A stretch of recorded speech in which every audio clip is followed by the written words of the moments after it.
terlepas dari TEN sendiri, kita patut memang tidak bisa dipungkiri bahwa BUMN tambang ini menjadi salah satu yang menyumbang komoditasnya terbesar terhadap perekonomian Indonesia, begitu ya Pak.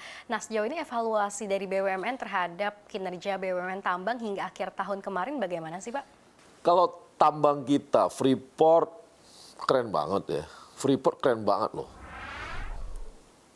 Antam kemarin ada case, ya kan, masalah apa tuh jual beli emasnya itu. Tapi secara hukum kayaknya udah mulai dapat titik terang, bakal bisa lah kembali baik gitu ya. Tapi karena kemarin ketahan 1,1 triliun tuh di uangnya di bank itu nggak bisa dikeluarkan gara-gara ada putusan dari Mahkamah Agung. Tapi kami harap dengan kasus juga yang ditangani oleh Kejaksaan Agung lagi nih, ini bisa kembali gitu. Antam sih performa apalagi dengan nikel dan sebagainya gitu ya. Mereka sekarang bahkan sudah maju kepada hilirisasinya gitu sampai ke baterai itu mudah-mudahan sih oke.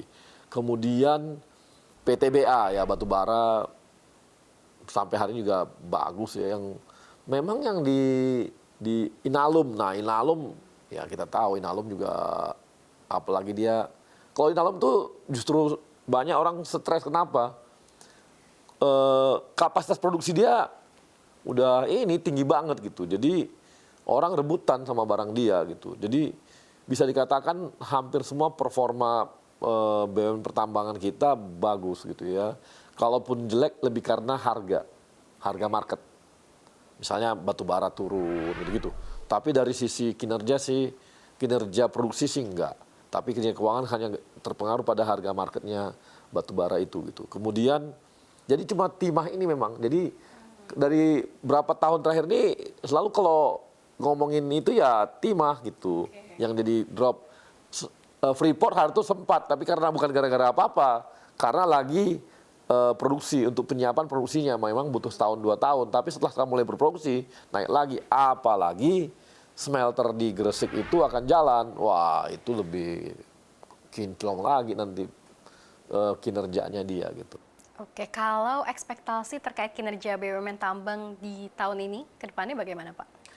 Freeport, Pak Jokowi aja optimis, malah bilang wah ini makin ini gitu, makin pede gitu ya. Kemudian Vale kita juga kan udah ambil ya sebagian besar gitu ya. Memang belum jadi 50% lebih, tapi udah besar juga gitu ya. Tapi nah di sisi lain kita udah ke depan sih, apalagi kalau timah ini kondisinya seperti sekarang ini dan tata kelolanya diterima, itu bisa membuat timah akan terbangnya bagus banget. Oke, baik. Nah, tadi kan dari BUMN tambang begitu ya, Pak. Sekarang kita ke BUMN secara general. Kira-kira apa saja sih langkah-langkah strategis yang akan diambil oleh Kementerian BUMN untuk memastikan bahwa BUMN ini bisa melalui tantangan dan juga peluang bisnis yang baik di tahun 2024? Yang pasti kan kamu tahu ya bahwa kita kan konsolidasinya terus dilakukan. Ya, konsolidasi kita terus dilakukan dan kita sekarang tinggal 41 BUMN. Bahkan Angkasa Pura pun sudah terkonsolidasikan, merger juga.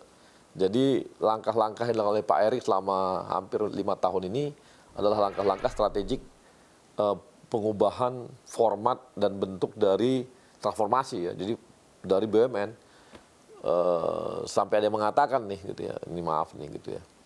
Kalau dulu misalnya Menteri BUMN sibuk ngutak-ngatik siapa direksi tiap tahun gitu ya. Kalau sekarang sih Pak Eriknya sibuk ngutak-ngatik bagaimana mengkonsolidasikan dan mentransformasikan BUMN-nya, dimergerkan, diholdingkan gitu. Bayangin, kita dari 144 BUMN awal Pak Erik sekarang udah menjadi tinggal 41 BUMN. Dan keuntungannya ya besar banget ya. Bahkan kita dividennya dibandingkan sebelumnya, sebelum Pak Erik hampir 2 kali lipat tuh. Jadi cukup besar sih dividen yang kita negara ya. Itu di luar dari keuntungan bersihnya. Jadi ya oke lah ya, oke banget gitu.